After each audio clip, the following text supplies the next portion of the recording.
We are never more exposed to pain than when we love. Long before most men realized it, Freud understood that what's beneath many warm smiles and soft touches isn't always a hunger for comfort. It's often a pull toward tension, challenge, and psychological depth. If you, as a man, think constant reassurance, gifts, and unwavering availability will secure a woman's devotion, you're already playing the wrong game. Freud's work revealed something most still deny.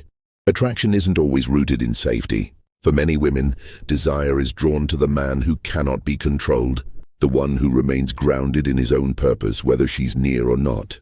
This isn't a criticism, it's biology and psychology intertwined. After years of studying human nature, Freud concluded that even women themselves don't always fully understand what drives them. Their conscious mind might want stability, but their instincts often lean toward danger, mystery, and the unknown.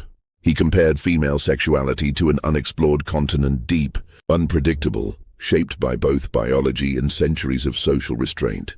And here's the unsettling truth he found.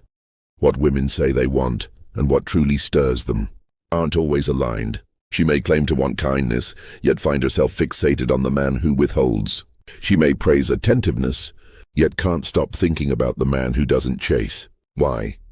Because attraction isn't logic, it's the pull toward what's scarce, what's not easily possessed. When you give everything up front, your time, your emotions, your energy, you stop being a mystery. Predictability kills intrigue. Freud called this the repetition compulsion, the unconscious urge to seek familiar emotional patterns, even if they hurt. For many, that means being drawn to the challenge, to the uncertainty, to the man who doesn't bend with every mood swing. But most men have been taught the opposite, that openness, constant availability, and emotional vulnerability are the keys to lasting attraction. And when that approach fails, they blame themselves, thinking they weren't enough, when in truth, they were taught to ignore a fundamental reality of desire. Repression, Freud said, doesn't erase instinct, it warps it. The result is a dual nature. The polite, nurturing side society approves of, and the untamed side it tries to deny. The bad boy myth persists because he embodies that untamed spirit. He's not for sale, not easily swayed, not desperate for approval. You can give a woman love, but if you give her your center, if you let her control your mood, your purpose, your direction, you become something she can own. And ownership kills attraction. She doesn't want to feel like your emotional caretaker. She wants to feel your self-control, your groundedness, your refusal to be broken.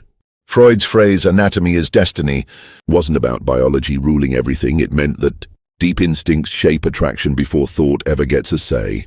For women, those instincts are raw, not politically correct. They crave polarity, masculine and feminine intention, not sameness. And tension dies when the chase is over. You are likely told to lead with your heart. Freud would tell you to first lead with your spine. Your emotions matter, but only after you've built your core, your mission. Discipline and self-mastery. Women don't desire a man who can't govern himself. The man who captures lasting desire is the one who can be tempted but doesn't fall, who can love but doesn't make love his identity.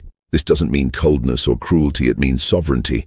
She may not consciously understand it, but her body responds to the man who can walk away without flinching, who says no without anger, who doesn't trade his purpose for affection. That's the reality. Principle delaying emotional impulses for something greater. When you become predictable, when she knows she fully has you, attraction fades. Not because she's heartless, but because mystery and tension are the oxygen of desire. The solution isn't to harden into resentment. It's to stop chasing approval and start building a life that runs with or without her. She's not the destination. She's a reflection of your own leadership. If you lead yourself, she will naturally follow. This is the freedom. You don't need to change into someone else. You need to return to the man you were before you were told to beg for love, purposeful, disciplined, unshakable. When you live this way, something shifts. Women sense it. You become magnetic, not because you need them, but because you don't. In the end, Freud's harsh truth wasn't that women are broken. It's that they respond to a different signal than most men are taught to send.